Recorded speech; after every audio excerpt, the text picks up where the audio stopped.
I'm Neil, and welcome to comedychat.co.uk podcast number 15. This time round I have a special guest, as Charlie Brooker joins me to chat about his career and comedy in general. Many thanks to him for that and for being so generous with his time.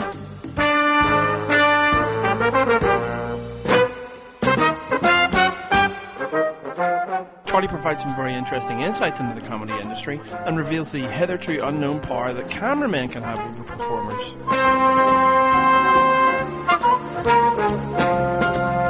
Don't forget to follow Comedy Chat on Twitter. We're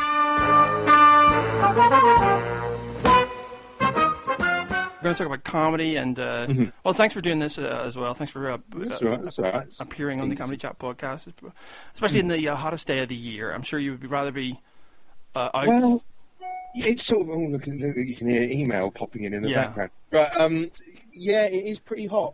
Yeah, but I haven't been outdoors today either, which is quite feeble. Right. I've opened a window, so I have had some sun on my face, but I tend to just feel slightly guilty. Hot days just make me feel guilty. Do you know what I mean? You know, if you're not sitting outside in the sun, slightly not enjoying yourself. So it's not that I'm keeping you away from the sunshine. I'm just keeping you away from sitting in a darkened room playing video games, essentially. You're basically keeping me away. No, you're keeping me away from a sort of gnawing sense of guilt that I'm indoors for no reason. I am at least indoors for a reason, you see. So that's a positive. You started really early in the comedy business. I mean, you've always been around since, 16, I think you started submitting articles to Oink, or cartoons? Yeah, pretty much. I mean, I can't remember. I think I was about 15, 16, and I sent Oink comic came out, which... I don't know how familiar you are with it. Or, I have a collection. I got that. Okay. Well, so you know what it was. I mean, yeah, it was kind of like a kid's viz, and it had, you know, Frank Sidebottom was in there, and Mark Riley from Mark and Large used to do quite a lot of the comics, and it was kind of like there were a lot of sort of private eye cartoonists and stuff. And I just sent some comics. I sent some cartoons to their letters page, thinking they might print them on the letters page, and I got a letter back from the editors, basically saying, "Oh, would you come up with a comic strip for us?" and then which I was obviously very, you know, I was quite daunted by the prospect of suddenly sort of doing stuff for print, and I remember that they what I'd do is I'd submit them scripts in the form of pencil comic strips, like just sketched on the page of A4, and it took ages for them to actually say. They kept sort of rejecting. They kept going, this isn't quite right. And I was on the verge of giving up when they finally said, yes, you know, can you draw this one up? And then they sent me the dimensions they wanted me to draw it to, and for some reason in my head, I got centimeters and millimeters mixed up, and I thought that. So I thought they were saying draw it in this size in millimetres. And I thought that you had to draw it about the size of a sort of old cassette box. And that they'd blow it up to the size of a page. And I spent an evening trying to... I couldn't understand... I was drawing something 10 times too small. And panicking and just thinking, I can't possibly do this. And I couldn't understand how... cartooning, well, that's how naive, and then I realised my mistake, and was quite relieved, because obviously you draw things bigger, so you can get all the detail in, so that you can shrink it down and it looks a bit better. Yeah, no, it was an interesting. It was. I never met any of them because I was still, you know, I was a teenager, and I was living in Oxfordshire in a village, and I'd sort of send in. Then I got sort of more prolific, and I was writing little bits and things, you know, for the comic as well, and sometimes scripts for other proper cartoonists, to draw up. But I'd just post stuff in tubes to Headingley and Leeds, and Mark Rogers, who I think is now subsequently died, who was the sort of who seemed to deal with most of the editors would take the stuff, and then it would appear in print, which was quite good because it meant for the first time also I had wages. Yeah, you know, I was like 16, and I was earning money, and I just didn't have anything to spend it on, so I'd buy records. And well, did things start opening up for you at that point? Did you start seeing yourself as being able to get into the comedy industry? Well, I kind of always wanted to I always wanted. At that time, I think I wanted to be a cartoonist. Basically, that's what I wanted to do was to draw comic strips and then maybe do animation or something like that. I always wanted to write comedy, because I mean, when I was growing up, it was that was always what I was attracted to on television. You know, anything that I really loved, anything that seemed to be playing around with the television as a device, as a media. You know, so all Kenny Everett's early stuff. Obviously, Python did that every week. Anything the young ones did it. You know, anything that sort of that messed around with the form, I was kind of fascinated by, and that was sort of what I wanted to do. So it was good comedy that inspired you then, because I think people go either two directions. They see bad comedy and they think, I can do better than that. And get enraged, or good comedy. Yeah, or they say good comedy and think, God, I really want to do something like that. So it was good comedy in your case. I think so, but then I think that can go. I think those two things can.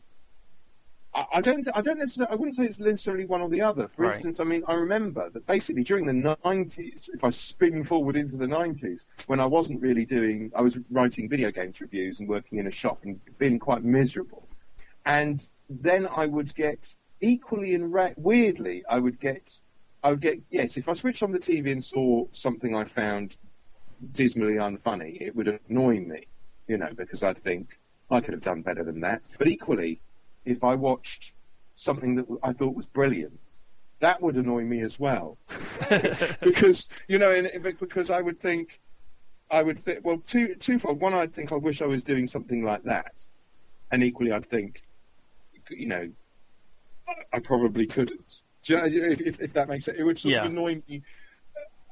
I could understand. It would frustrate me, I think. Just watching comedy full stop often would frustrate me during that period. It would make me, because I sort of had a sense that I wanted to be doing something more like that, if you see what I mean, than what I was doing, and I couldn't work out how to get into it. Well, there was no message boards around for you to type up your frustrations at that point. So what did you do instead? I suppose because it was the early days of the internet, so there were like mailing lists and things. Yeah. And I was in the old mailing list, but I suppose it was more. And then it was a weird. I around that time, that was when I started doing a website with comic strips on it, and Super Kalo. Yeah. And then that was because that was a comic I'd done when I was a student. I did like one edition of it, which just collected some things I'd written for. Because basically, Oink led to nothing. I mean, it's sort of because it folded when I was about 18, 19. It folded, and then I submitted some cartoons to Viz. I remember, and they didn't want them, and in fact they sent me a rejection letter, which was clearly a sort of a gentle joke. Really? Which I took to be a real insult at the time, and thought they were. And I sent them the most embarrassing letter in retrospect, like really narked. I sent them a letter, sort of going, "Well, thanks very much. Well, you shove your magazine," or something along those lines, which I sort of shuddered when I pulled it later. But I ended up doing some comic strips for some of the sort of Viz knockoff magazines. Oh, Put and that kind of thing. They were called. What were they? There were quite a lot of them. There was one, and sometimes they'd have terrible titles. Yeah. There was one called Elephant Parts, and you just go, I don't like the fact that I tried not to do. I did one thing that really was one of those. I can't remember what. One of it was a sort of carbon copy Viz comic strip. Generally, I tried to do. I was at the time I was reading a lot of Peter Bagg and and sort of comics like that. I don't know if you're familiar with. He did Hate comic in the 90s. Yeah. And actually, he sent me a postcard once, which was nice because I wrote to him and he bothered to reply. Yeah. Was your drawing style inspired by him then at that point? Was that? Yeah, it was because I'd sort of. I mean, I've been doing comic strips before where I'd sort of taught myself to draw, not particularly well, but I'd taught myself from looking at Whizzer and Chips and Whoopee and Crazy comic with a K was one that I quite liked, which was a bit like Mad. Yeah. But yes, when I read, you could definitely see, looking at some of my things, that I was reading a lot of, because in his cartoons he'd have in his comic strips, you'd often have sections where people's faces would sort of warp out in a kind of Tex Avery, wolf watching the redhead on stage kind of way, and I sort of basically adopted that. Yeah. So definitely, I was, but more. And also, I wanted to be doing. I was doing kind of semi-autobiographical cartoons about a kind of loser in love and things like that for some of those magazines. So I was doing slightly different things. They weren't particularly good, but I collected a load of them into a comic that I photocopied and sold, together with a load of sort of one-off little comic strips and things. What was the comic called? But that was what I called Super Kalo originally. Oh, I see. And I did one self-printed up one edition of it, and sold them in Forbidden Planet and places. I had a friend who worked at Forbidden Planet, so they stocked some of them there. And then I can't remember quite what the timeline was. Then I started working at the Computer Exchange, or CEX as it is now, and started selling them in there as well, because I was doing sort of comic strip adverts for them as well as working in the shop. So I sort of started, but it took so long. It's so expensive. It was so expensive to print things, and I thought, why don't I just put these on a website? So I started doing that, and the plan was that I'd update the website every so often. But I'm quite lazy, and I didn't really get round to it. I spent quite a lot of time. At one point, I remember in the 90s, I wrote a sitcom. I did write a sitcom script, which I sent to an agent. I think I sent it to Noel Gay, the agency, and they liked it enough to sort of have me come in for a meeting and then they said, well, we really like what you've written. Why don't you come up with they wanted me to, I can't now even remember what the hell I wrote. I think I'd written some sketches or something and sent them to them. And they suggested I went away and thought up an idea for a sitcom, and that they'd be interested in representing me or something like that. And I went away and basically had a bit of a meltdown. I couldn't write it. So I just couldn't think of what to write. You just didn't know where to start, and you had no experience. But it seems that at that point, even prior to the internet, even before the internet kicked off, and you got on there and obviously made quite a name for yourself with TV Go Home, you still had that kind of do-it-yourself ethos at heart. I mean, that seemed to be what was really driving you. You were sending stuff into magazines. I know I've seen letters actually where you were just sending cheats and stuff into Spectrum magazines. Yeah, that kind of thing. Oh yes, yes, that was when I was like 11 or something. I think I must have been 12, something like that. Yeah, I sent some cheats for Spy versus Spy, or something like that. That's right. I saw that the other night. So you've always had the idea that you can just get involved with this. It was never something you felt excluded from. You felt that you were, it was there to be. I deserved my place. Well, I suppose it was. Well, in retrospect, I suppose it sort of looks that. And in retrospect, it was that way, that I was sending stuff off and I was sort of fairly proactive. But in the experience of it was that very much I felt that I wasn't applying. I spent most of the 90s or most of my 20s really directionless and not knowing what I was doing. And I think every so often the only reason I got into writing, like for publication, was because I was doing comic strips for the Computer Exchange, as it was then, or CEX, and they'd appear in various magazines, and one of the magazines they'd appear in was PC Zone, which is a PC gaming mag, and the shop was around the corner from their office. And one of the writers came in and said, "Oh, the editor wants to talk to you about maybe doing some comic strips." And I went in and met them, and I sort of started doing comic strips for them. And then one day, one of the writers said, "Why don't you review some games for us? Why don't you write a review?" And I thought, my initial thought was, but surely you need some kind of qualification for that, which is weird because I'd done a media studies degree, which I'd flunked. But I kind of felt like I wouldn't be. I don't know. I sort of felt like you needed to you had to have some certificate. Yeah. Or so I don't know quite what it was. So I was amazed when I first wrote one and they accepted it. And I guess everyone in that industry just got in through that. There's no real way to get into that. You just have to start doing it. I know. I think it's one of those things where it's an odd thing where I think it can often appear when you're around to people who want to be writing things for publication or for television or whatever. It appears like such a closed shop. and in a lot of ways, it is. It's fairly random the way that you. Do you know what I mean? The way that you actually sort of breach that wall and get into it, and it's often, I think, just a case of firing things off in all directions and then getting lucky. I mean, I don't really. It's slightly different now, obviously, with the internet. You can get people who create a whole lot, like somebody like Limmy, who sort of creates a load of stuff, then gets picked, and you can see how that will transform into a TV show. So, I mean, I don't know. I'm rambling there. I've gone right off the topic there. But it often seems like a sort of strange mystery. Well, I guess people focus on Oxbridge comedians and that kind of thing, and then see that as being intimidating. They see people like Mitchell and Webb and Leon Herring who have very good educations, and they think, well, this is that's their path, and that's what you have to do to get in there. But you've kind of proved that's not the case. You could. I proved that. Yes, because I went to a fairly average comprehensive. And then I went to a polytechnic, which then decided to call itself a university. After I'd been there for a while, and I fucked my course up by not really. I was doing a media studies course that was half practical, which was the bit I enjoyed, which was sort of making little TV reports and things. And I really didn't like the theory side of it at all. I just found it didn't engage me. And I wrote a dissertation on video games without checking whether that was all right. Yeah. And they rejected it out of hand. Really? and then they said, you've got 7 years to write.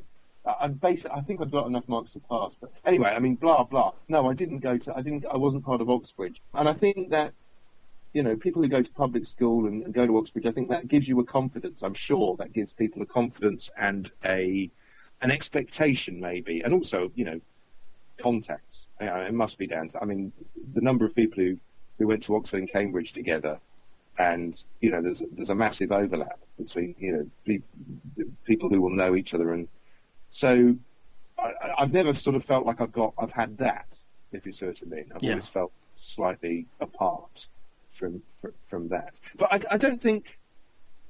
I don't know how important that side of things is. It's hard for me to say. Well, do you think it means that you bring a different sensibility in? I'd say that's true of you and of Limmy as well, where you're just doing your own thing and are able to develop your own voice away from the normal pressures of TV, and then you sort of import it into the business.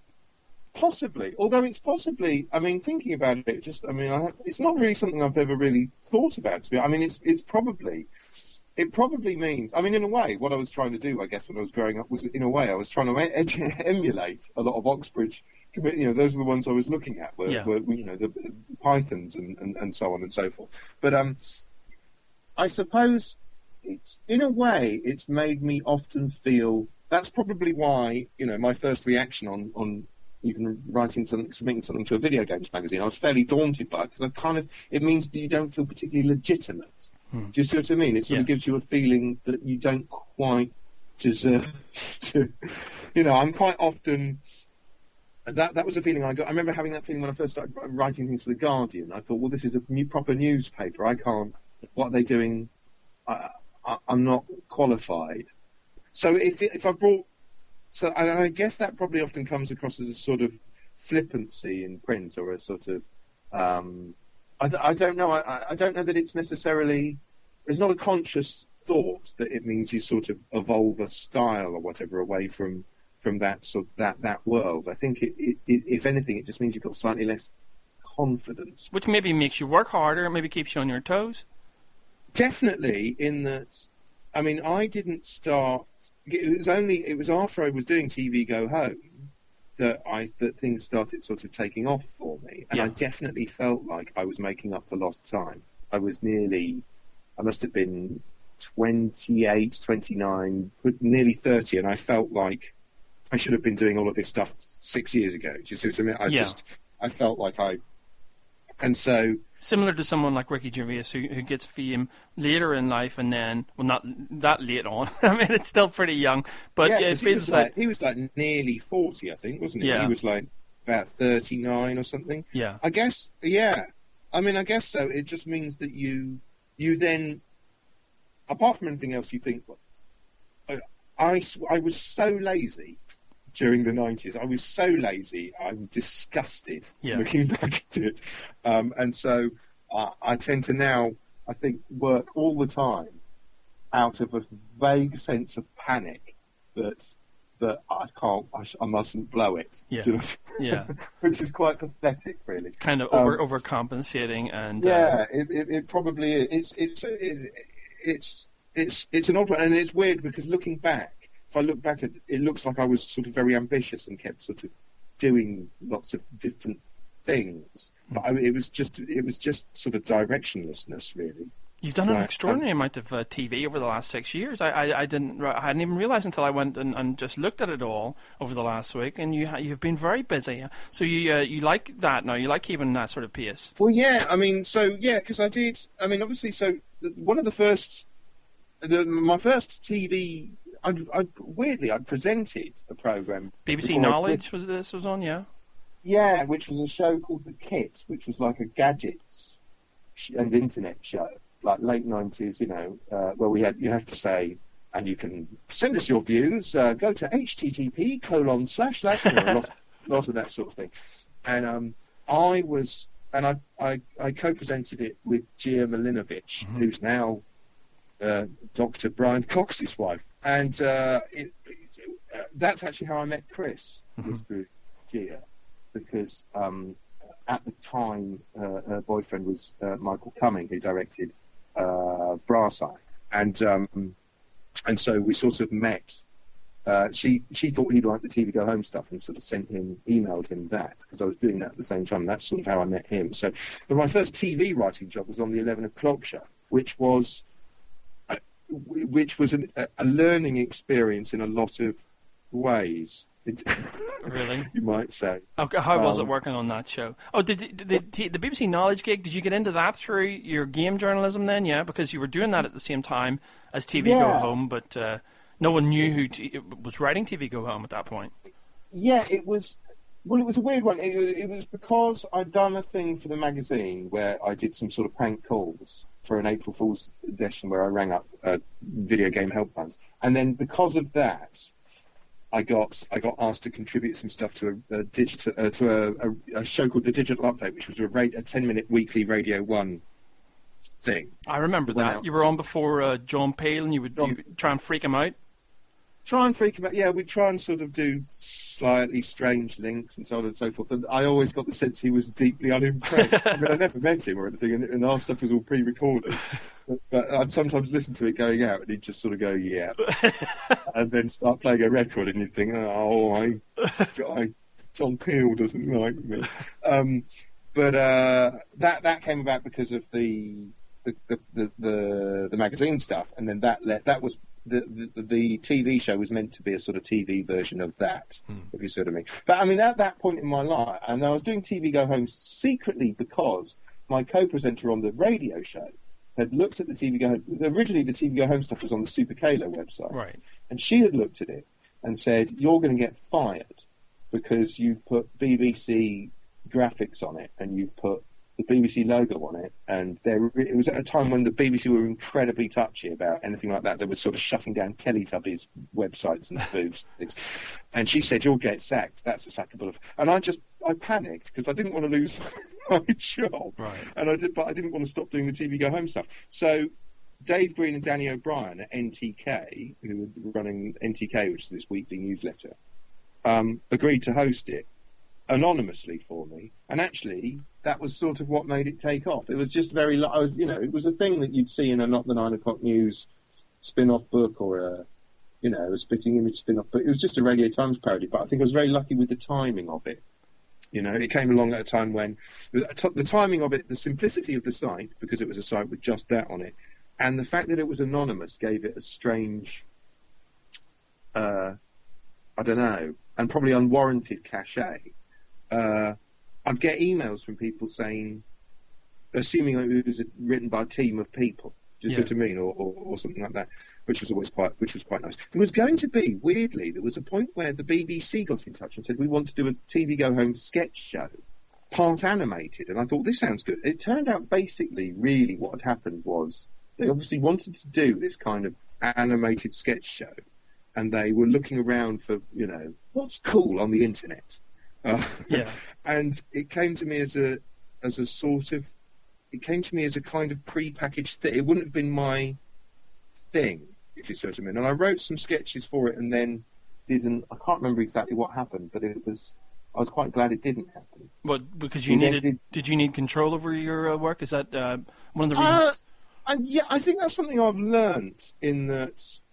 I mean, that was certainly something that the 11 o'clock show taught me, was that I think there's a thing, often, this is one of the things that can make you angry when you watch things on TV, whatever they are, if they're comedy or anything, and you don't like them, or you think they're shit.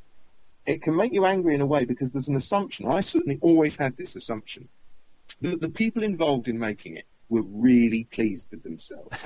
You know, that they were literally patting themselves on, doing that kind of "we're so good at telly" dance, and literally sitting around thinking we are brilliant.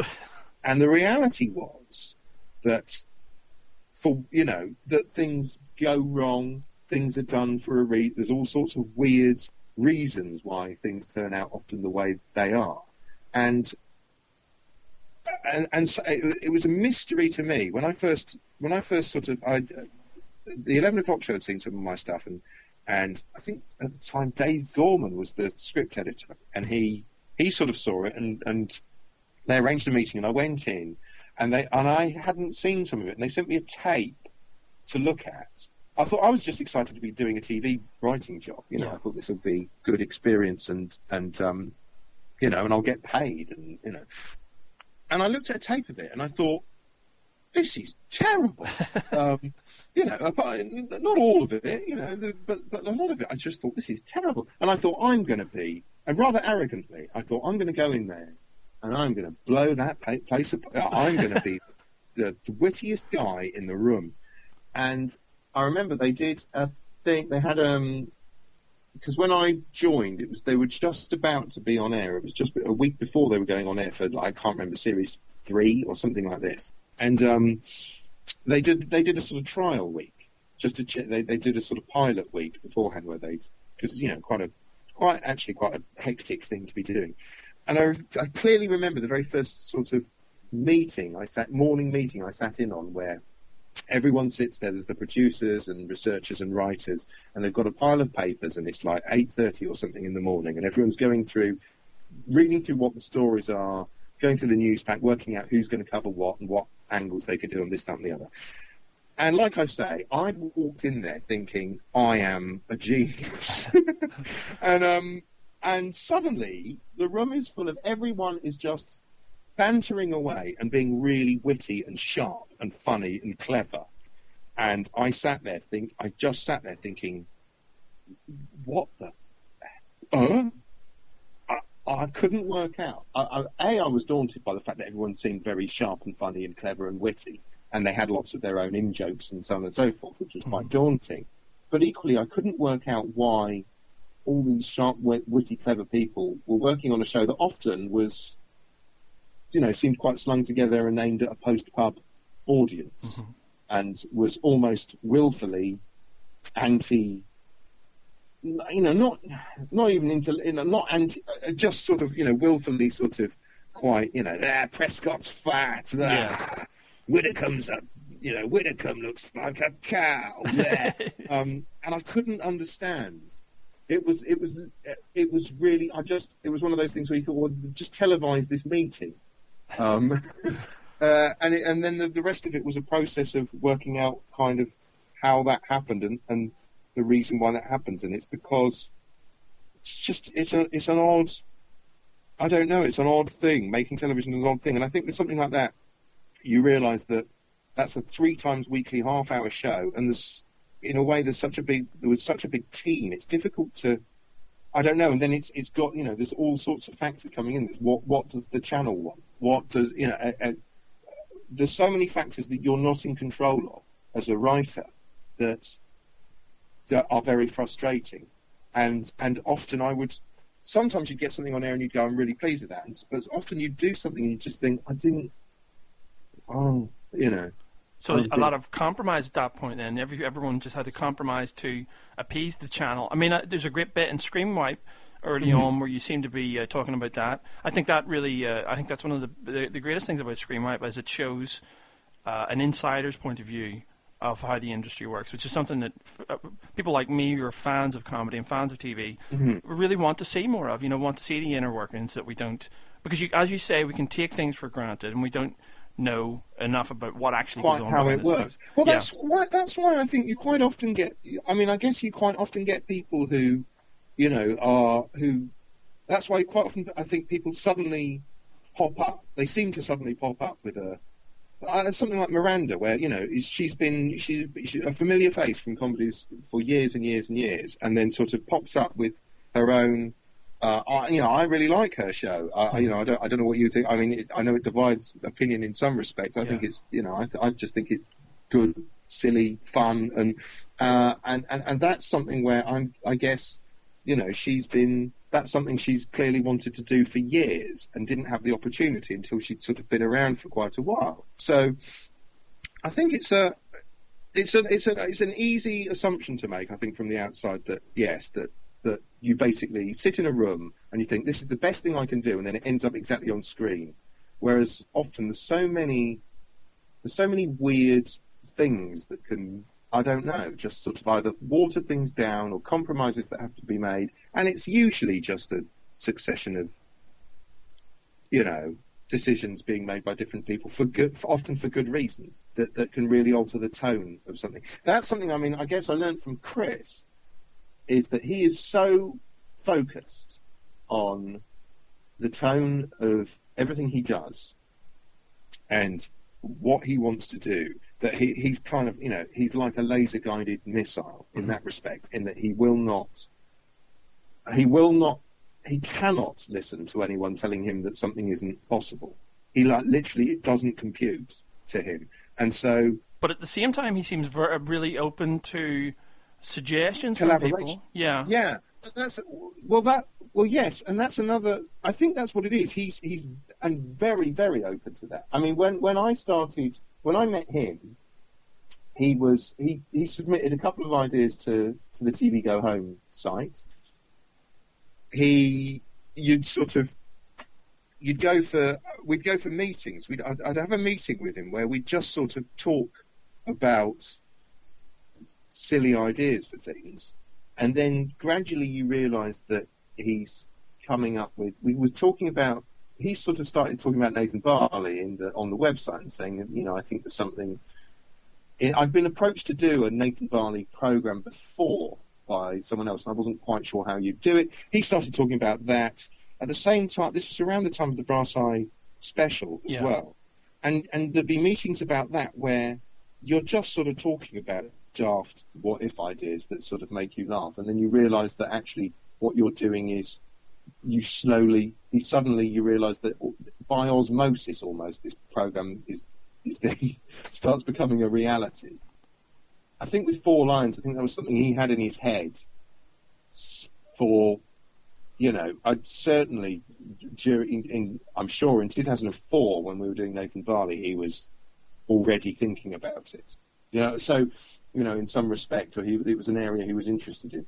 So very long gestation periods then are common with very long gestation periods, but then once he knows, yes, he's very, very open to collaboration and it's an odd, actually, it's a really good, it's a paradox in that he's very, very specific about some aspects of any production he seems to be working on.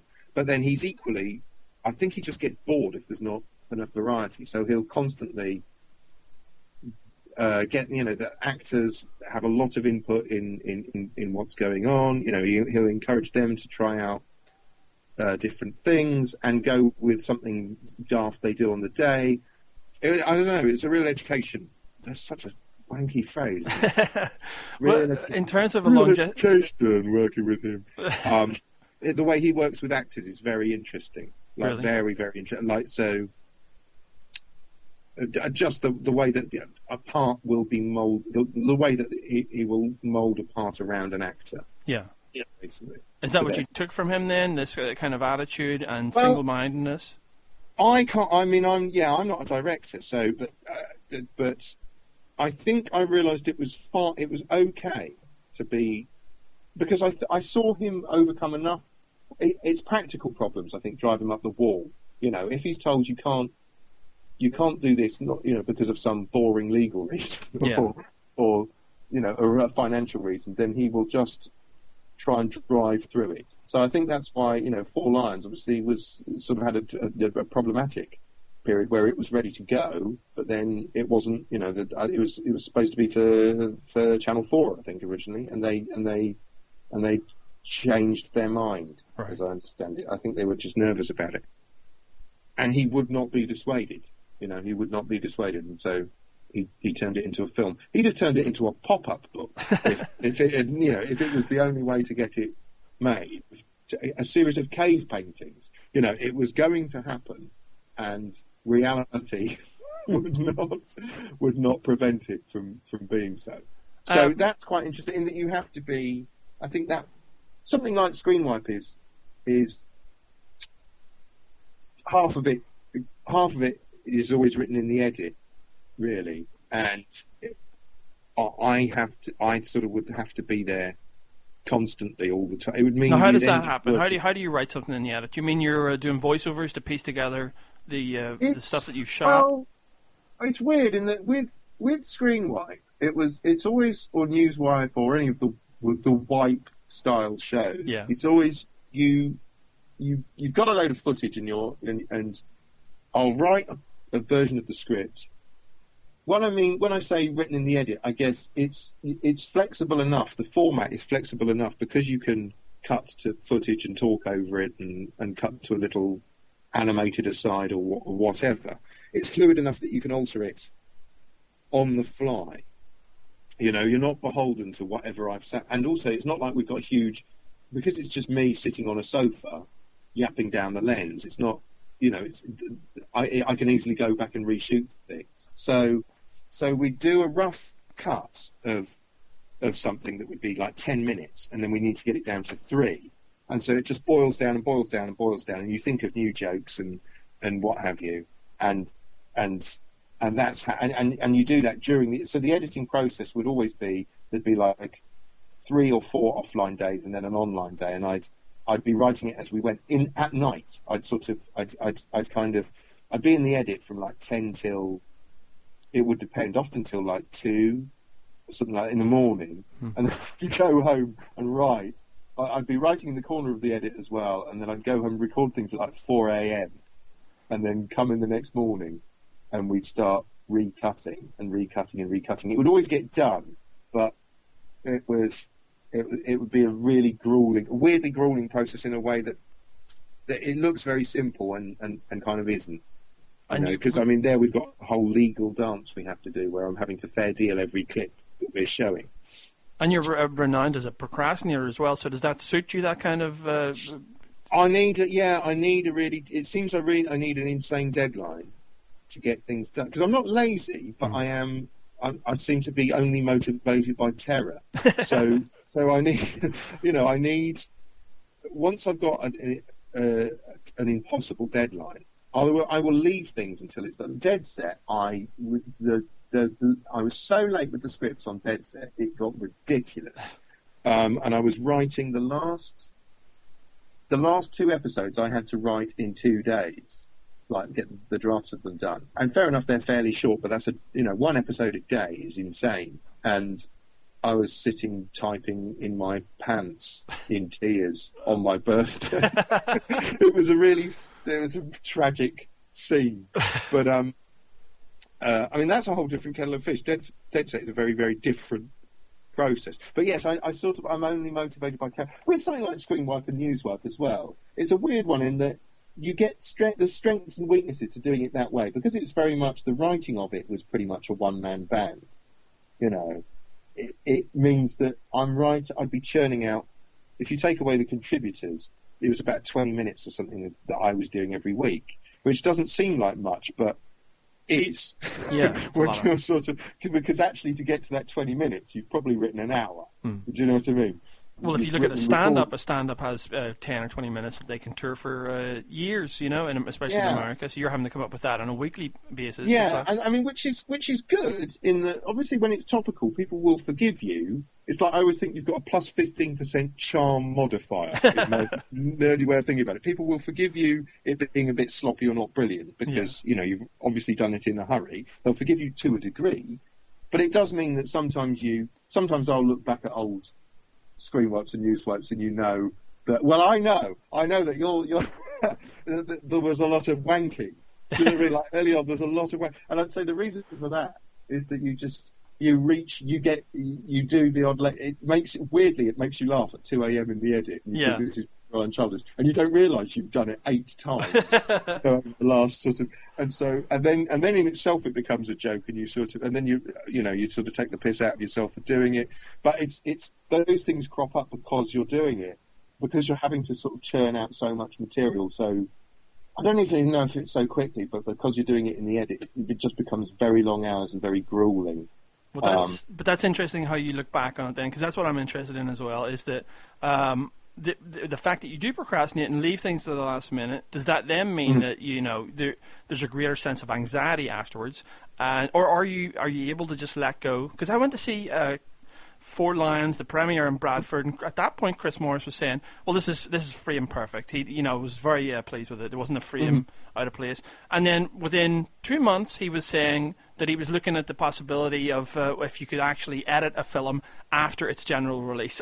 So do you have that same sense of No, definitely. I think I can totally understand that. In that there's a weird thing that happens, and this one of my earliest experiences of doing something that we did a TV Go Home sketch show in 2001 for E4, okay, like on a real cheap budget. So there was eventually a TV Go Home sketch show. Now, it was written with me and some of the other lot at Zeppotron, and we wrote it, and it was shot and cast and cut and everything. And I wasn't really involved in the editing, and I wasn't really involved in a lot of the production decisions. But nonetheless, when it was finished, I was like really proud of it, right? I was like, wow, I've done a telly program, I've done a TV program of my own. And I could see there were massive flaws, but I was prepared to overlook them, or I think that's just because of the budget and so on and so forth. And I remember showing, I had like the offline cuts on a VHS tape. And I showed them to a friend of mine, and I was really proud, really pleased. I had like 2 hours worth of this stuff, and I'm not stopping it. And he's watching it, going, and I keep it playing, and I'm like, oh, just watch this next bit, just watch this next bit. And then, like I said at the end, what do you think? And he went, well, it's all right, but. It's not that good. Oh, if I'm honest, it's not that good. And this was like someone had punched me in the guts, And I thought, and I sort of got really annoyed. Now I look back on, and now I've gone through a slightly different process where I've seen little clips of that recently and think it's not that bad. But I realised it really wasn't. It really wasn't very good. And a lot of it really wasn't very good, and I'd made all sorts of mistakes and so on and so forth. But the weird thing is, I think when you're so close to, when you're working on something, I think that was more naivety. But when you are working on something, when we do an episode of Screen Wipe or News Wipe, there's always a nice point where you put the final sort of polish on it and put all the music on it, which I always put on insanely loud, and I know that annoys people. But, well, I think that it, because I've watched a lot of them on iPlayer, and I think the compression on iPlayer makes the music sound a lot louder. I've eventually found that out when I watched one on TV. It seems that there's something. It's a real difficult one, because when you're doing it when you're mixing it, you're sitting in a big sort of, they've got a proper bloody mixing desk and everything, and then you have to listen to it through a little telly speaker when you're mixed, just to check that it's still. We've definitely made mistakes sometimes on episode. There was one particular episode of News where we did a piece on the G20 protests, and I insisted on us pushing this music track up, and I just remember getting loads of emails from people going, I couldn't hear a fucking word you were saying. But it's weird. It's one of those things that really annoys some people, and I think a lot of it is to do with the compression and the audio setup, and you can't always predict how it's going to be. But I find it annoying. It really bugs me when it's not quite loud enough. Yeah. I don't know what it is. It reminds me of when they used to have a party in Neighbours, and they'd be standing in a room with music playing very, very quietly from a stereo in the corner, standing around in a brightly lit room. No, but I can understand that basically, there's that final point where you're polishing something and you're intensely proud of it for a while, and you'll watch it and sort of think, I think it's just that you're looking back with satisfaction on something you've finished. Do you know what I mean? Like you baked a cake. And so there's a while where you've got those goggles on, and you're blind to the faults, and there's inevitably faults. But then there's a period where that's all you can see. Yeah. So I dare say, and Chris being such a perfectionist, I dare say that he, I don't know, mind you, such a perfectionist, I can see that he gets to the point where he thinks, well, this is now perfect, and then 10 minutes goes by, and he probably thinks, wait a minute. Cab Radio. Yeah. Hi, I'm Amanda Unucci. When I want to have my self-confidence crushed, I look at Cooks and Balls. Well, you mentioned the Zappotron Nerd. So you set that up with the money I think you made from the 11 o'clock show.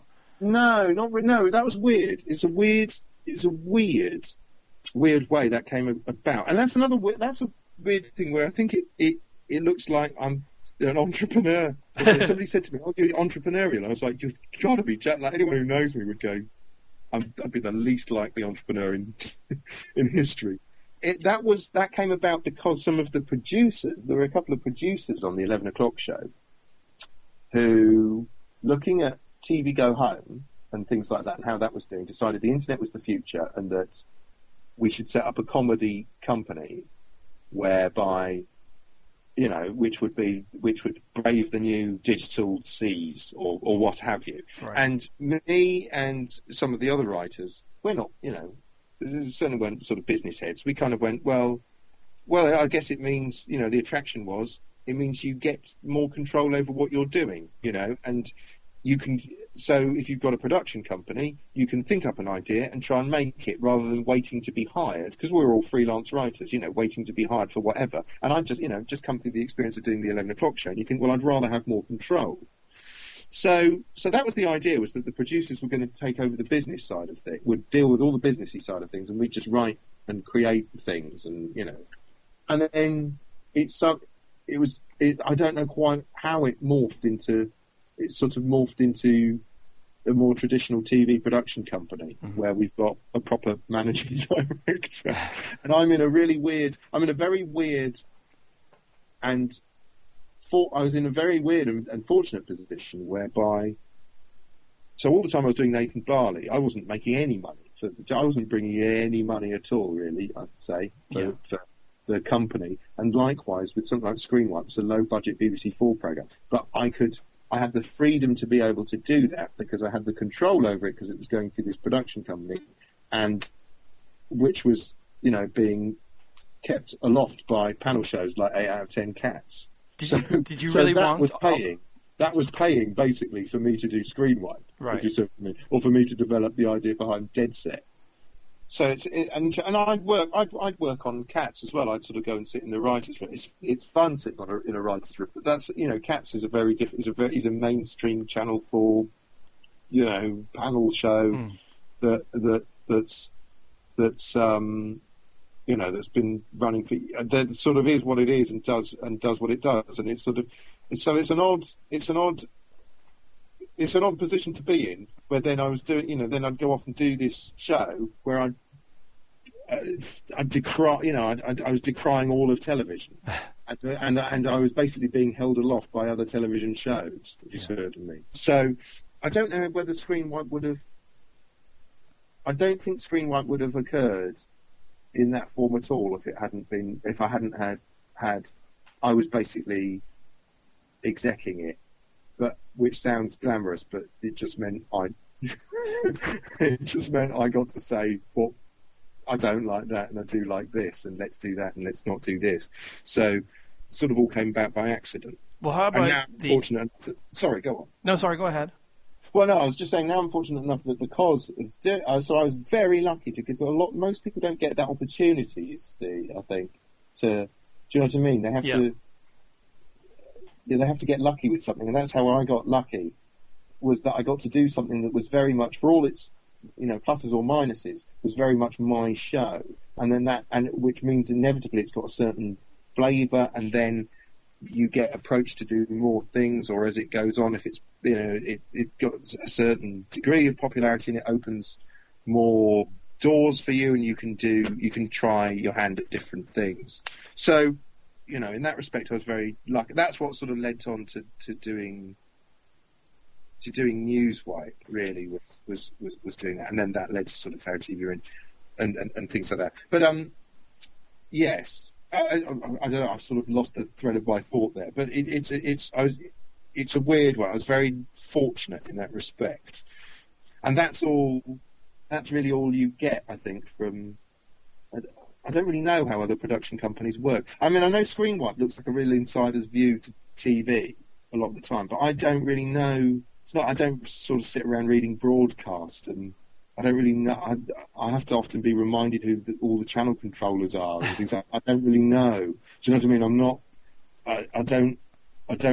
I'll go to the Edinburgh TV Festival, but I probably don't know who most of the people are, and I'm not very good at. I'm too awkward to, network. Yeah. or what have you. So I don't.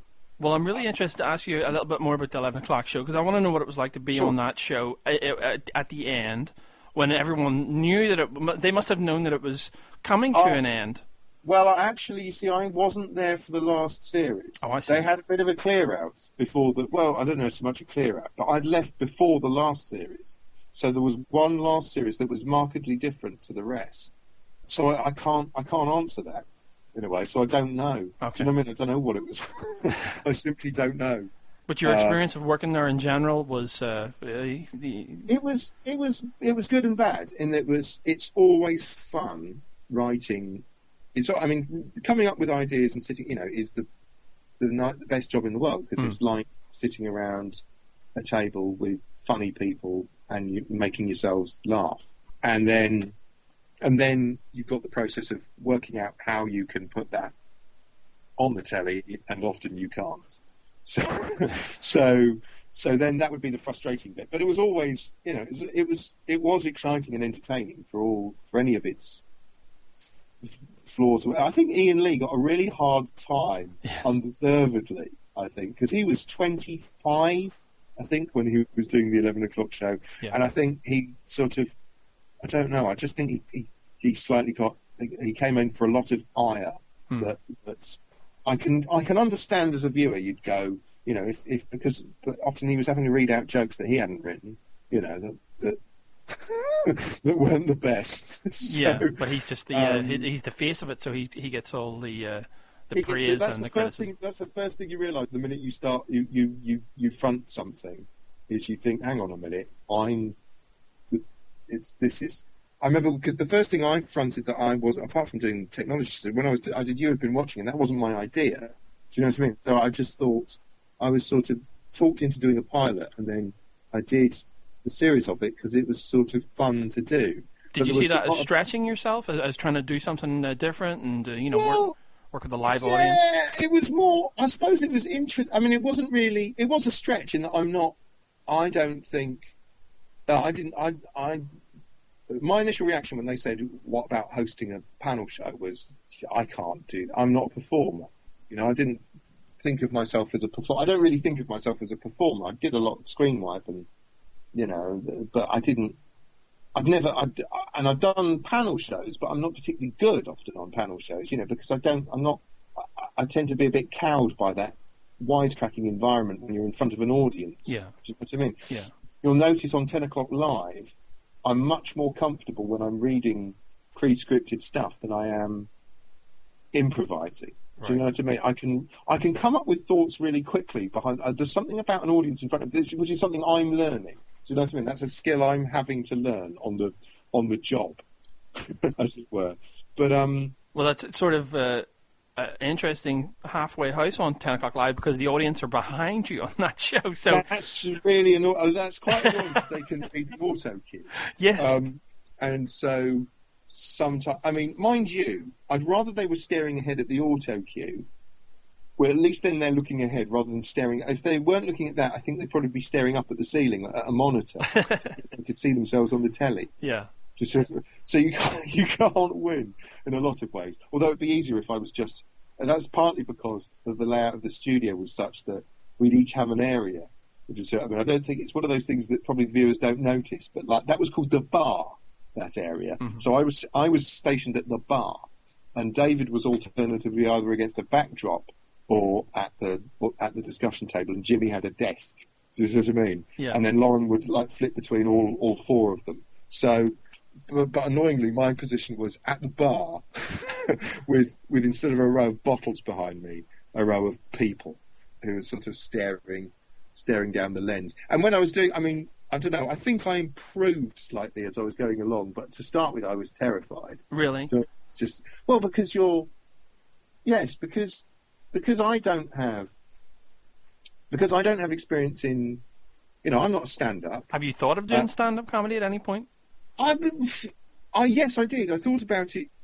I thought about doing it when I was in my late teens and early 20s.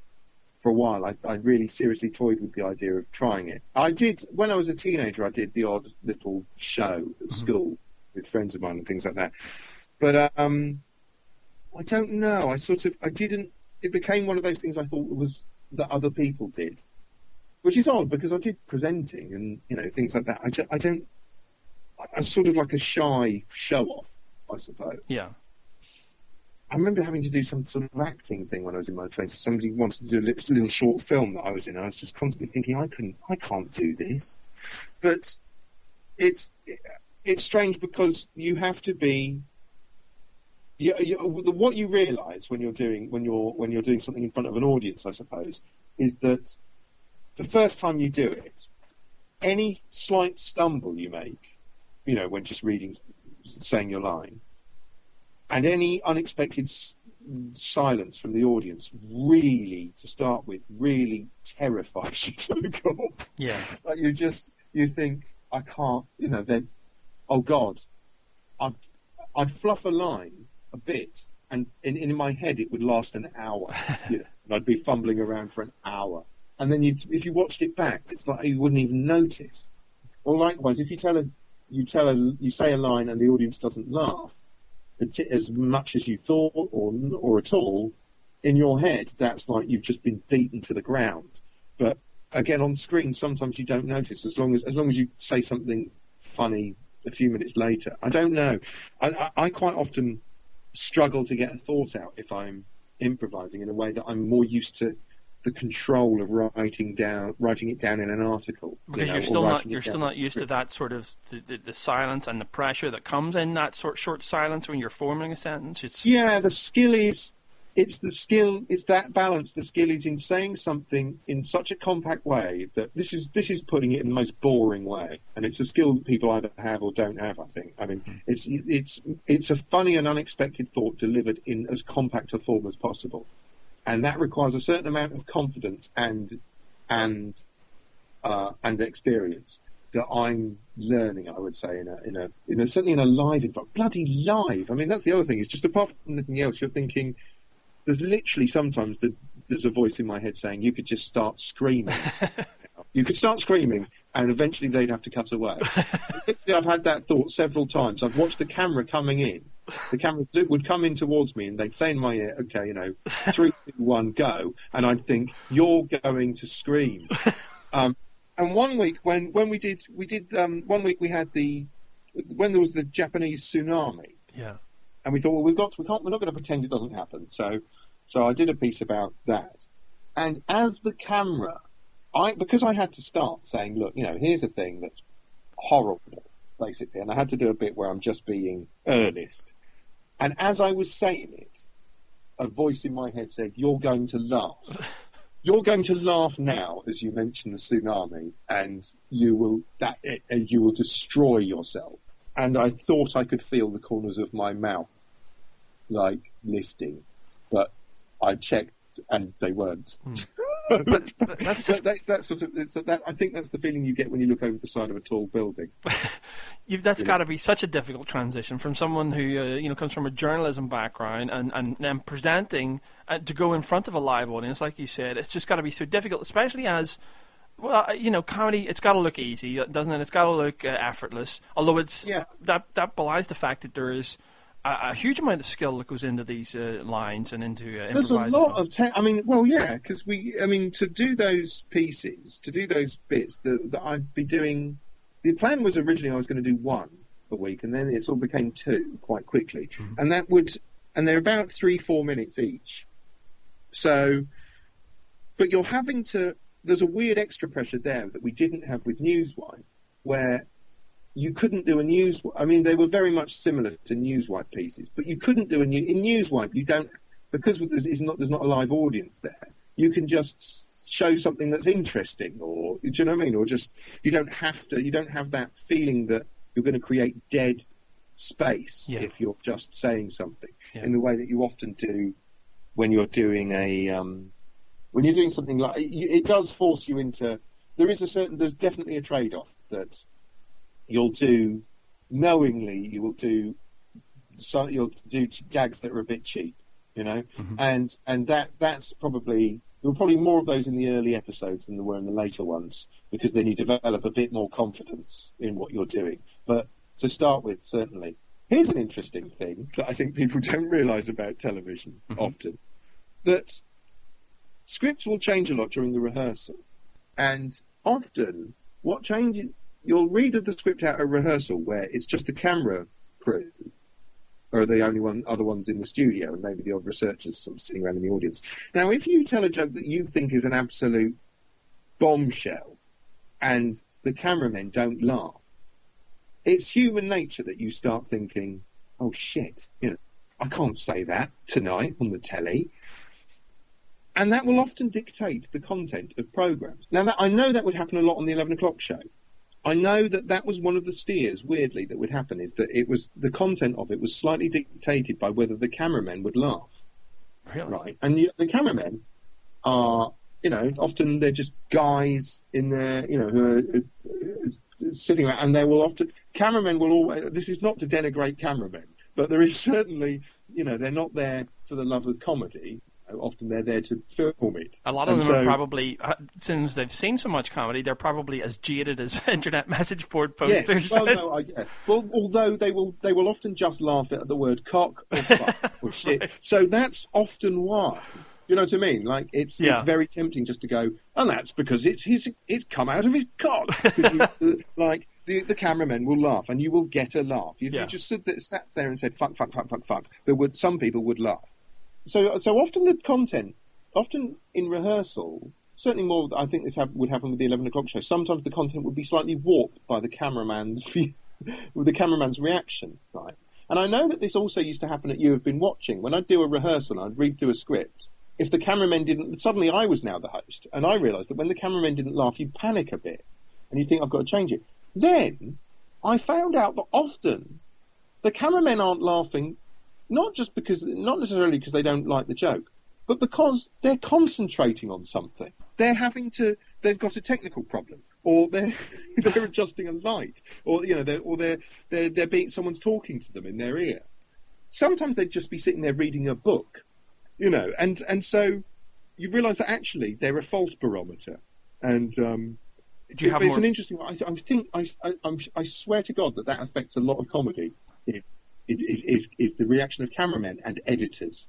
Do people eventually get used to that then, and sort of learn not to trust the cameraman and trust their own instincts? I guess so. I mean, it's always going to be if you're doing anything if you're doing anything in front of a live audience that's not just in front of a live audience, but is actually broadcast live, you're always. Do you know what I mean? I don't know. Because the Daily Show goes out, obviously, and is pre-recorded and cut down, isn't it? I mean, it doesn't go out live. So I don't know how long they record it for and how much and what happens if people don't laugh. I think the last thing you want to do when you're doing a sort of 4-minute piece live on air is for it to. So there's a degree of cowardice that is always going to come into it. I call it cowardice. Some people just call it showmanship. But I don't know. It takes more and more. You have to ramp the bravery up to get to the point where you're prepared to just, I don't know. You'd have to be. And for me, not coming from a performing background, that's certainly, I think that's my challenge with that kind of thing is to push it and to rely less on the cheap jokes unless they make me laugh as well. So I mean, that's a learning process, and that's sort of it's a totally different. That's the other thing. It's a totally different pond to be swimming in than when you're doing something. At the moment, I'm doing some scripted things, which I'm not in. More along the lines of Dead Set. Okay, more narrative. Then you're working with narrative. Yeah, again? I'm doing some, and there it's so different. It's such a you can not in you can. It's just such a different. It's a completely different discipline. It really is. It's a weird. It's I don't know. It's a totally different challenge. You enjoy that then? You enjoy writing narrative? Yes and no. In that. It depends on. It's interesting. It's very. Yes, I do. In that, certainly. Like for instance, when I was doing Dead Set is really a very simple story, and it's a zombie film basically, and you always knew. I knew from the start what the end was going to be, but you've got a lot of logistics to work out along the way, which are surprisingly difficult. Mm-hmm. And it's kind of like doing a jigsaw puzzle, basically. It boils down to just solving problems. What's interesting is that you'd always get people would... Again, I felt when I was doing that, I felt sort of massively underqualified to be doing it. Do you know what I mean? Because I knew it was going to cost a lot of money to make. I mean, it's still relatively low budget, but it seems like a lot of money to make. And you've got all these... you've got a crew and you've got zombies all running around and stuff, and I'm thinking, oh God, I haven't written a drama, horror. It's some comedy horror, but I haven't written something that's not. I've been doing screen wipe. I haven't written a narrative like this since we did Nathan Barley, and that's a very different thing. So again, you sort of feel slightly inadequate. But what's fun about it is, when people say they're writing something and they'd say, oh, I was writing this scene, and then the character just came to life and surprised me by doing something. Yeah. Right. And I used to hear that, and I think, you liar. You bloody, what a load of you don't lie. But I realised it's true. Really? It's quite weird. Yeah, you'd get, when sometimes you'd have a problem you couldn't work out with the story, and a character you'd find yourself typing a character suggesting something, and you realise you've gone a bit. That is the closest to it is. Which is, I suppose, the point at which you're comfortable with who the characters are.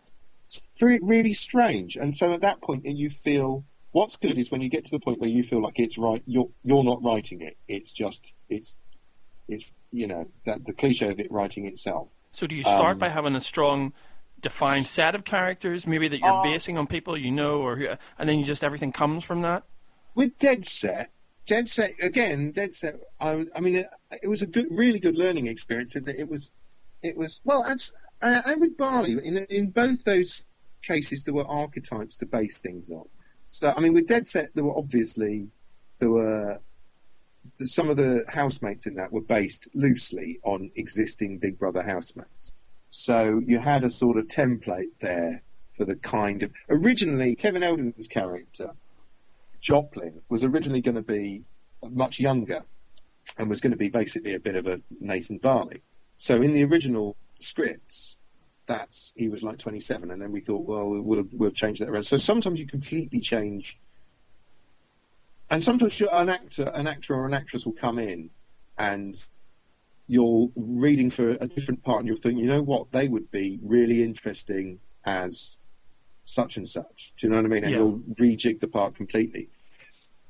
But I don't know. With Dead Set, the most fun I had was when I was writing Patrick, the producer, because he's a cartoon and he's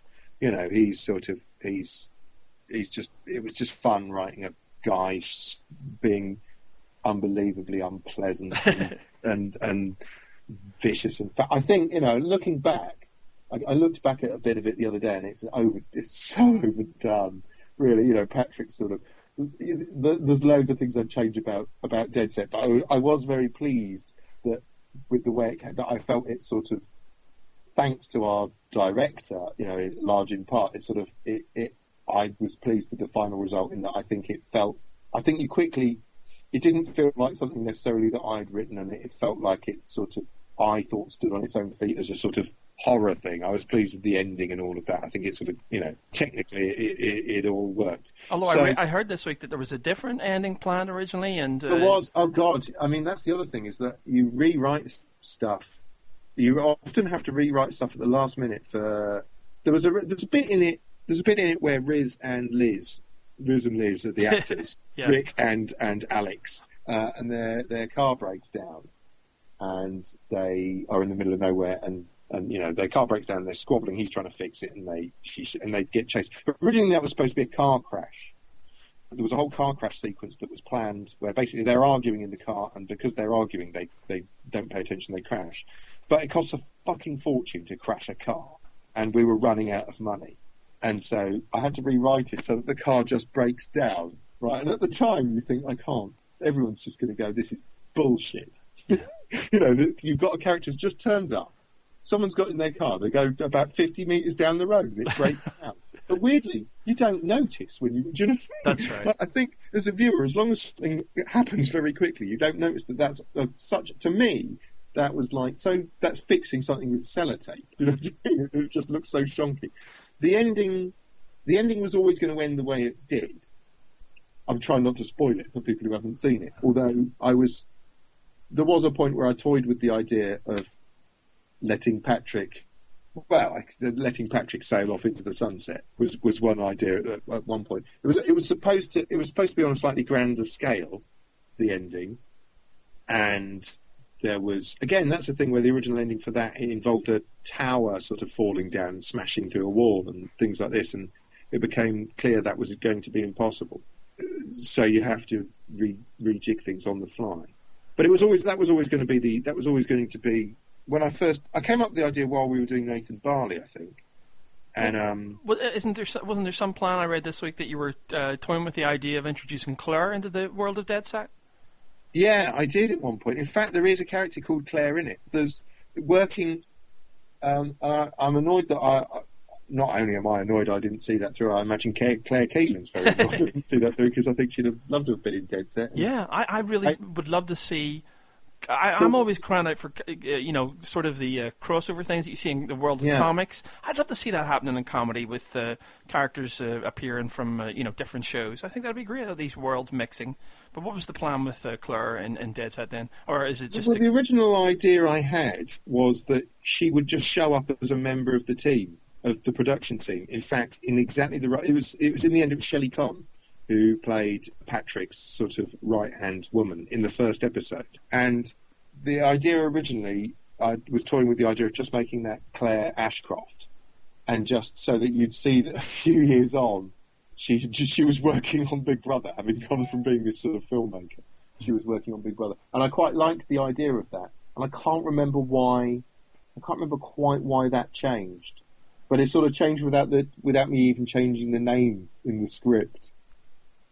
Interestingly, there's a thing I'm writing at the moment where I've revived a Nathan Barley incidental character and thrown them in. And whether I changed the name or not, I'm not sure. But can you tell us the character?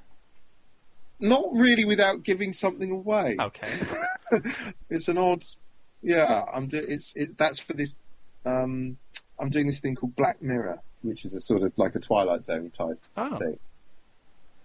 Technological Twilight Zone, I guess you'd call it. Right. Is it going to be horror again, or maybe you don't want to talk too much about it? It's not really. It's more dystopian. It's bits of it are horror, and bits of it are satire and bits of it are.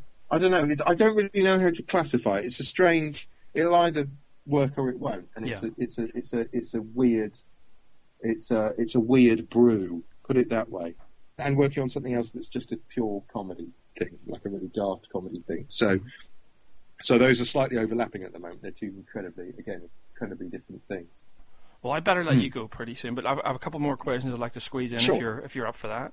No problem. Okay, well, at this point in your career, I'm wondering if you must have been asked to do adverts. Have you been asked to do any kind of advertising? I was asked to do an advert weirdly, I was asked to do a radio advert, I think this is right, for Chessington World of Adventures, right, of all things. And I got asked at one point to do or take part in a Doritos advert, whereby I was supposed to be, I think it was a thing where they wanted members of the public to submit little films. Like little Doritos ads that they'd shot themselves, and then they wanted people to judge them. And they wanted me to be one of the judges. But I sort of thought, I don't really think I should do adverts. Do you know what I mean? I think I just shouldn't do them. I don't want to do them.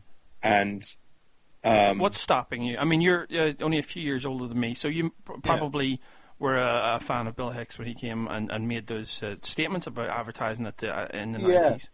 That have a big impact on you at the time? It's partly that you just see it as a... Although I'm not... Do you know what I mean? I'm not as principled as... not principled at all. I'm not as principled as, say, somebody like Stuart Lee, who I often probably feels slightly guilty that he performs in using the English language. Probably feels like a slight sellout. Do you know what I mean? Yeah. Or I'm not quite that militant. Well, not militant. And I know that's a huge part of his act, is that he's sort of adopted that persona as a slight exaggeration of himself. But no, I just sort of think that. I mean, it's one step to do a panel show and toy around with doing something like that. It would be another one to advertise a product. I don't know that I could really muster much enthusiasm for it, and it's been done ironically anyway.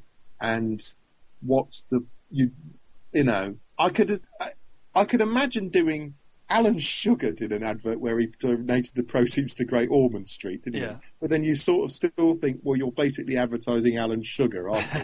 You know what I mean? So I don't know. Do you feel it would compromise your persona? I think the cynical misanthrope. I suppose. I mean, I feel slightly hamstrung by that persona anyway, in a way, which is all my own doing. I think I'm not as. I'm not as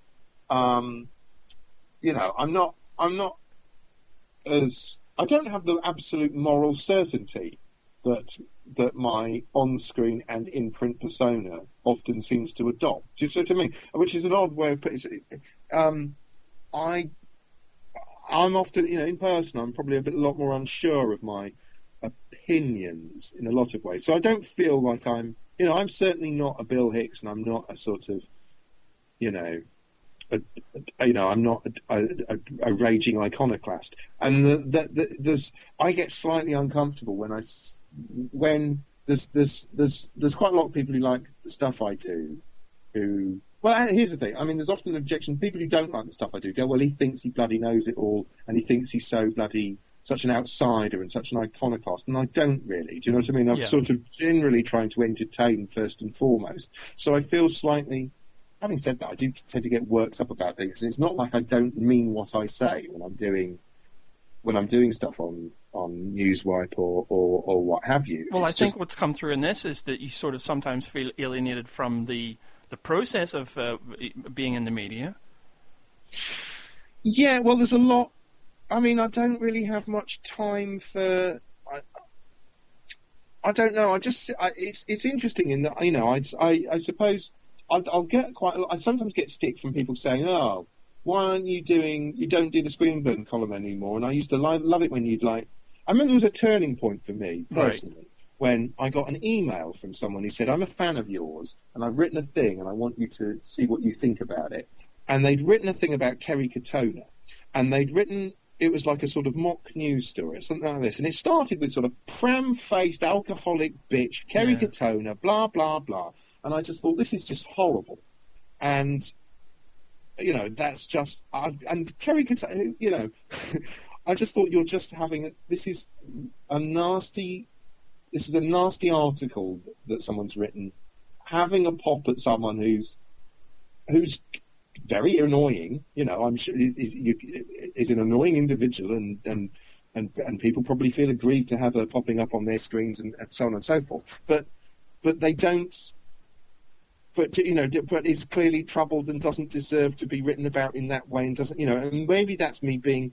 So I just thought I don't like the fact that not just that I don't like the fact that somebody who's into my stuff thought that's what I am about. Yeah, and that you were kind of absolutely, and that you were kind of inspiring that in someone yeah. So I sort of thought, well, there's more. I'm not meant to just be having a. Yeah, I think it's an interesting thing in that I was often in Screen Life and in the early Screen Burns, I was always having a massive go at people who would pop up on reality shows and so on and so forth. And then as things would go on, I'd think I'd get more of an idea of how the process worked and realise that sometimes those people are just, they're just people, and the way someone comes across on screen is not the way they are, So I was aware of that, which is an unhelpful thing to be aware of when your stock in trade is slagging people off. Yeah. And also, I thought there's a shift in the power balance. It's one thing. Here's a thing I remember being acutely aware of. It's one thing me sitting on BBC 4, sitting in a dingy-looking flat, screaming at somebody on Hollyoaks. It's another thing when I'm screaming I'm in a studio on Channel 4 in front of an audience who are cheering, and I'm screaming at someone on Hollyoaks. Do you see what I mean? It's sort of, it feels wrong. And so, more like a mob almost. Yeah, more like a mob, and also it's just, and I'm as guilty of that as anyone. I've done really, I've done sort of lazy joke. I'd make a lazy joke about, I don't know, Piers Morgan or Nicky Campbell or something like that, where it's just, I think the power balance is always an interesting. I think that's something that Stuart Lee is going to come up against increasingly as he becomes, to his disgust, becomes more popular. He's because I really loved his recent series. Oh, I thought it was great. Superb. But the one thing I felt uncomfortable about was when he had it weirdly, and this is, I don't know what this is, it was when there was a bit where he sort of just had a pop at Michael McIntyre, and I sort of thought that's a bit beneath you, Stuart, me, who I don't know, but I just sort of thought that feels weirdly like he's playing to the gallery, and I guess it'll be interesting I don't know, it'll be really interesting to see which way he takes that, because his whole stuff is about being an outsider and being, and I don't, which is a similar problem to what I was dealing with when I was, because my early Screenburn comms were me writing, and the TV Go Home site was anonymous, and the whole sort of idea was that it was, somebody sort of sitting around on a sofa screaming at a screen, but it is a different thing when you've, when you get a degree of success through doing that. I think you have to, I don't know, I just don't like the thought that you sort of end up then becoming a bully, So that's the sort of comedy you don't like then, is the stuff, maybe like the recent Frankie Boyle show where he's saying things about people that have disabilities. I have to. So I'm slightly talking from a position of ignorance in that I didn't see much of it. Right now, Frankie Boyle is someone I've got. I think he's capable of brilliance. I really do. So I don't. I think that was not just a miscalculation. I think it's slightly that thing where I think probably I don't know him, so this might be bullshit. It might just be. He's got that act where he's callous. That's his stock in trade there. But also, I think the problem there is that it came across as, apart from that, I don't think I'd have done that. I wouldn't have. That's the sort of, I can imagine making comments like that. I was thinking about this recently. If Jerry Sadowitz said something like that, you'd look past it. Do you know what I mean? Like, because he seems so helpless. Or not helpless, but he makes a joke out of his own misery. That's right. That's exactly and so right. You don't feel like Jerry Sadowitz is a powerful individual. laughing at a. Do you know what I mean? He seems like a desperate, cornered man who hates himself. That's all part of the joke. Yeah, he's the target himself of much of his humour. Exactly. So even though the material isn't that much different, I think it's because it's sort of, it's the positioning of it, it's where it is, and it's sort of, I don't know. There's, and I can see that totally comes across as, in that context, that comes across as literally having a go at a blameless child. Yeah. So, but it's but if I saw, but I dare say if I'd been in a room and he'd said that to me, I'd probably laugh. Do you know what I mean? Because it's not been broadcast on television. Yeah. That's the other thing. It's that thing of, it's funny. There's all sorts of things you wouldn't say to that are funny when you don't say them to somebody's face. Now, I don't know what that's the sort of thing you get on Twitter when people will send you an insult direct, and if it's just a weird one to deal with, because you think the instinct is to reply and go fuck off. Then you feel, but then you get accused of being prickly. But you sort of think, well, you said it to my face. Yeah, I think it's horrible that people can do that now. So blithely, they don't really think about. Isn't it? It's a new and weird thing. That's just something that's shifted. In that, I realised the Rebecca Black Friday thing I found fascinating. Yeah. In that it's the sort of thing. Absolutely, 5 years ago, I can totally imagine going on Screen Wipe, and if that had been released, doing a whole thing going, this is, go blah blah blah, and making jokes about it and what have you, and then, but it's a different thing. I wouldn't have phoned her up just to say, I think you're shit, and I think your song is shit, and I wish you were dead. And it's weird that people sometimes don't see the difference. Yeah, they don't see the difference between because it is directly finding someone and saying it.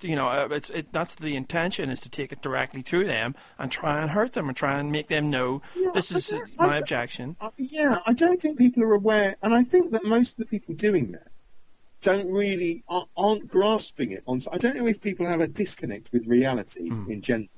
I think they do with people I think there's a general disconnect, isn't there? When you see somebody on the screen, when you're familiar with someone's image on a screen, that's all they are to you. It's just that there's things you would never say to somebody who you just met that you would say about a celebrity or a public figure, but that you wouldn't necessarily say to their face. But because people can sort of virtually say it to their face, they don't.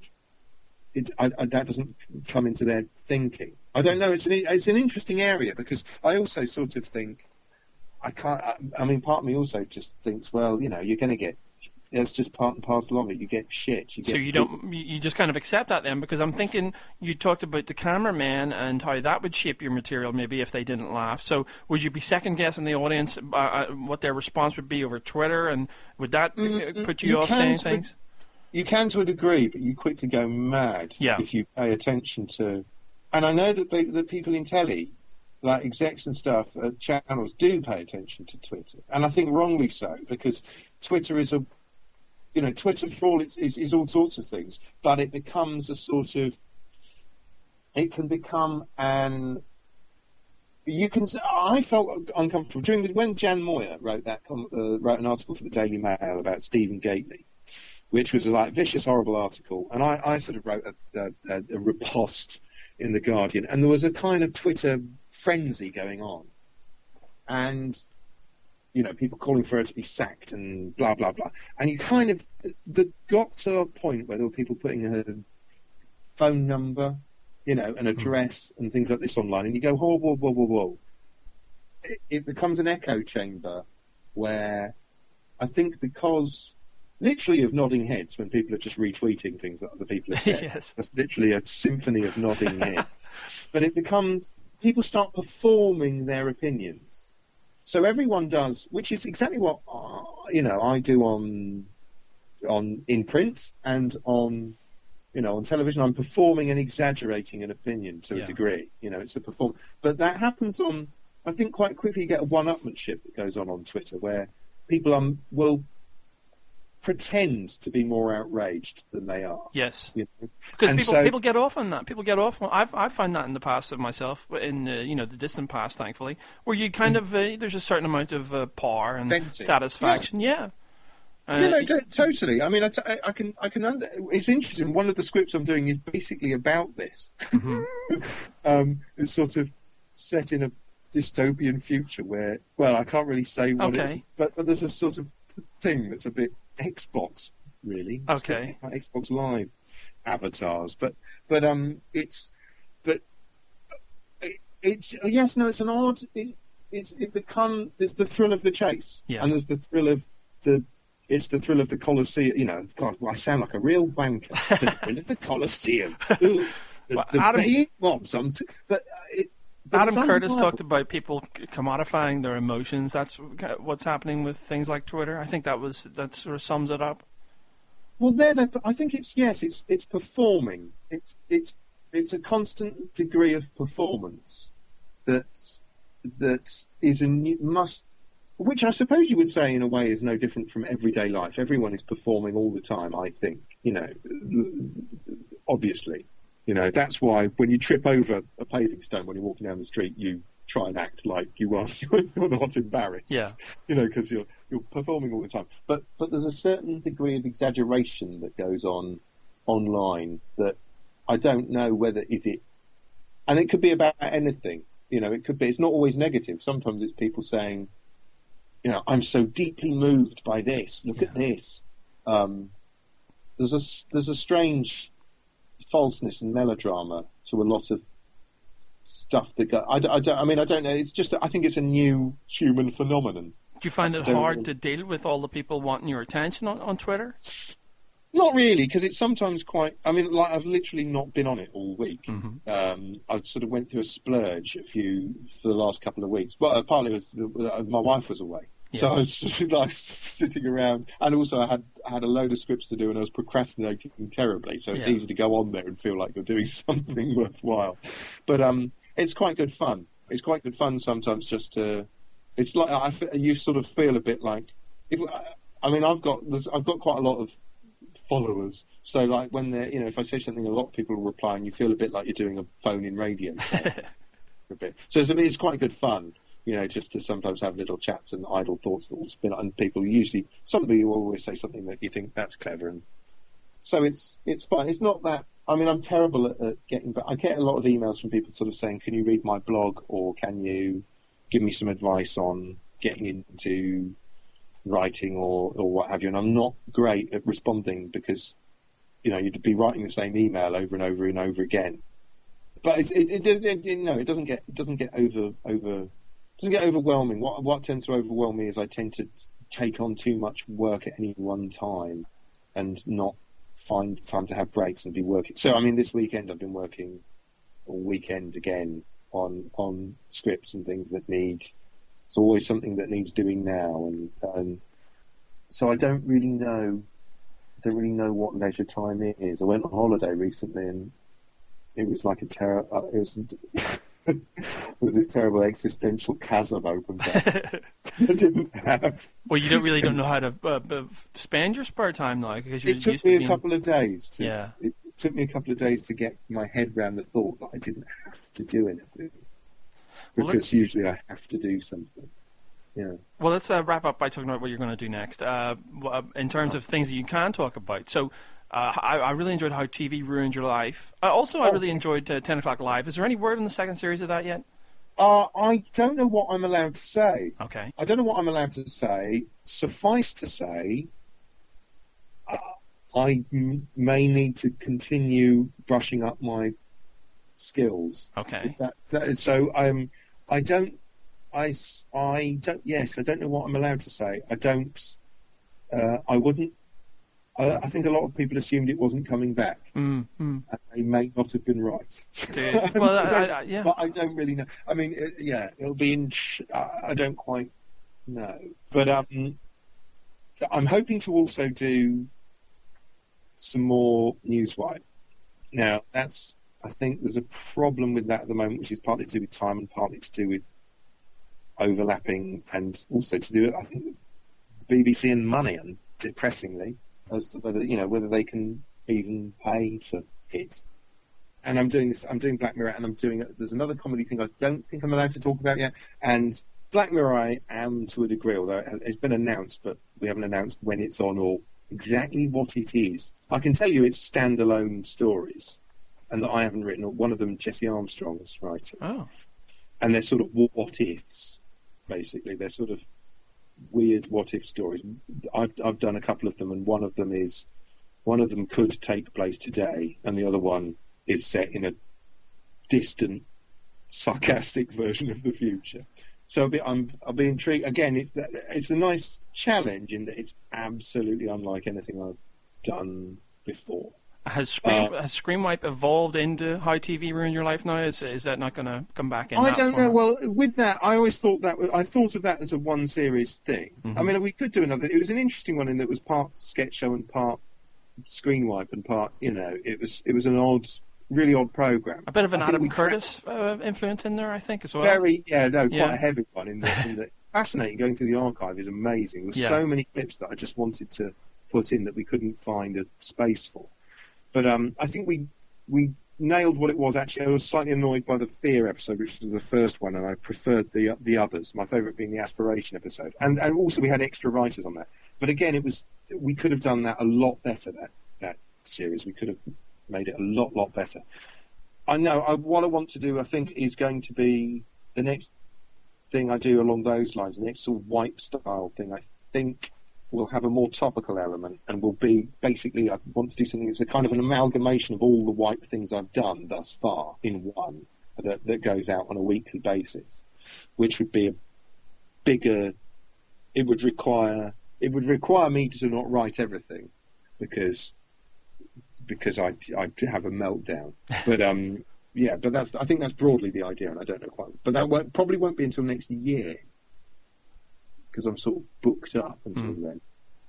Well, your enthusiasm about Adam Curtis is really it got me to check out his stuff, and I adore what I've seen. But so, do you miss that side of Screenwipe where you were able to really enthuse about things and be positive about TV and direct people to things that they're going to enjoy? Yes and yes. Again, if I'm doing this topical thing, then I should be able to do that. But there's weirdly, I'll often do that now on Twitter. I'll just go have a look at this, or I like that, or here's a book. Yes, yes, to an extent, but it's weird because I'm not in at the moment because I'm not in Screenwipe mode. I'm in behind the scenes writing mode. So it's sort of you get bored of doing one thing for. I remember certainly I did Dead Set, and weirdly I thought I'm going to get. I've done. So, I weirdly just thought I'll get people who hate me for doing this mainstream thing for E4. I'm going to do Newswipe, and it'll be like wearing a Hessian shirt because I'm not really worthy. But it's mainly just for a change of flavour, I think.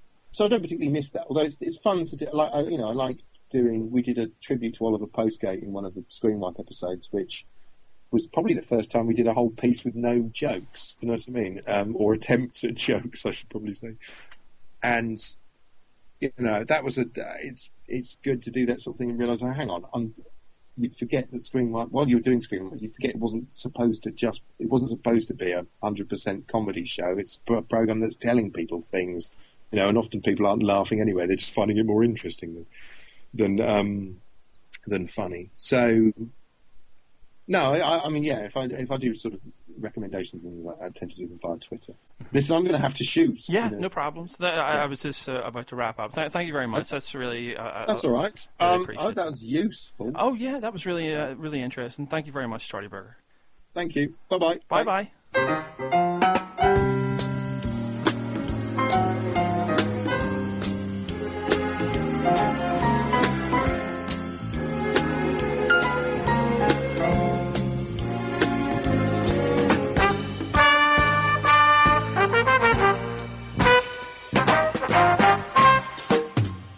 I'll just warn you in advance that sometimes I've got sort of fairly rubbish, I don't know what it is, every so often my Wi-Fi just completely packs in and I have to run downstairs and unplug it and plug it back in. So if that suddenly happens, I haven't just hung up in a huff. Okay. Unless I've hung up in a huff.